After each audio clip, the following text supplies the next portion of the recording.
Okay, hi, I've got another. I want to do a little bit more of a shorter video this time around. Yeah, so I just want to, I want to just sort of move on to do something a bit brief. The last one, I didn't really go properly into the whole thing with the Wyrd sisters, or in our old language, the Wyrd Sihstweores, as being the Wyrd sisters. So their names, so far as we know, are Skilled, Wyrd, and Verdante. And we have to assume, because they're not preserved, those names are not preserved in our in any of our texts for our language, or none that survive. But we just have to assume that they were essentially what they are, similar to in the Old Norse, with some linguistic differences. So yeah, they, as we're told, they spin the threads of the Wyrd, or rather the aspect of the Wyrd that is fate. We have to use a term that comes from a Greek concept, which is similar.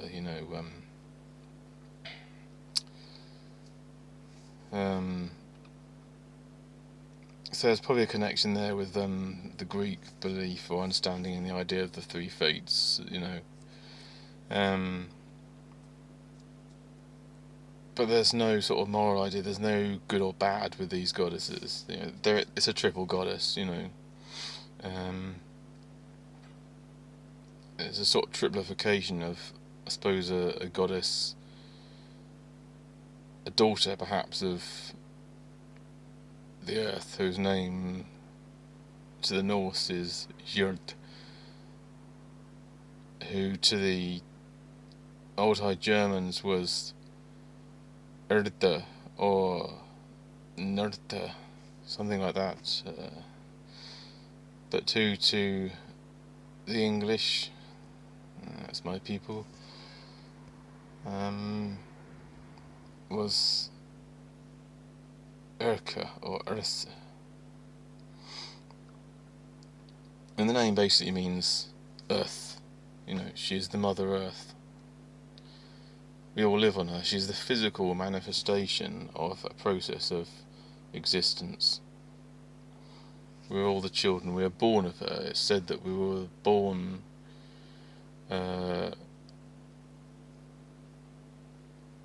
born from wood, or born from two trees. That we were the first humans to step out of those trees.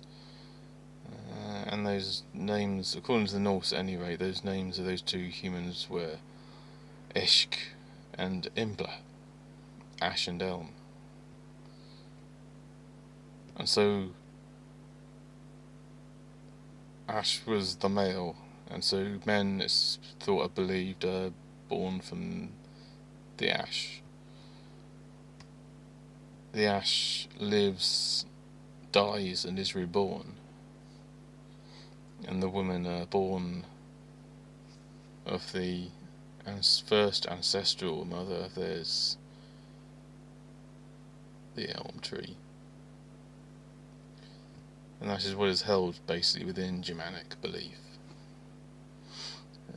There's parallels with some Siberian beliefs. There's Siberian folk tales that speak of other trees being the birthplace of the first reindeer. There's a story about a man acting as a sort of male midwife to the first reindeer being born from a tree. So, because the Norse came to believe that their god Odin was the creator of everything, they made this version in which Odin and two of his brothers, at this stage they're sort of like a triple god form, and also known as higher and highest. Sorry, highest and just and high. Sorry. And they fashioned the sort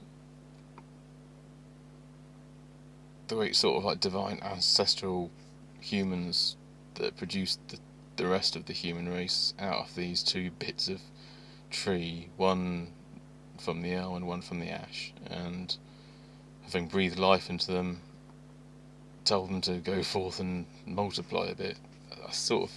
These stories were retold by Snorri Sturluson for a treatise on Icelandic poetry and culture, and he was a Christian man, so he told it very much from that angle. But in all likelihood,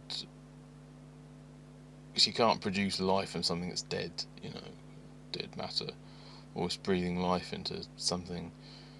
It has to come from something that's already organic. So, in older times, I think it's much more of a likelihood that we believed in things born from trees, living matter. Many other things are believed to have lives. Trolls, for example, or trolls exist in rocks, flowers, boulders. These are the spirits of every single physical matter on Earth. If I tap this, even that at one point probably had a life in it. May he still have a life in it still? Who knows? So anyway,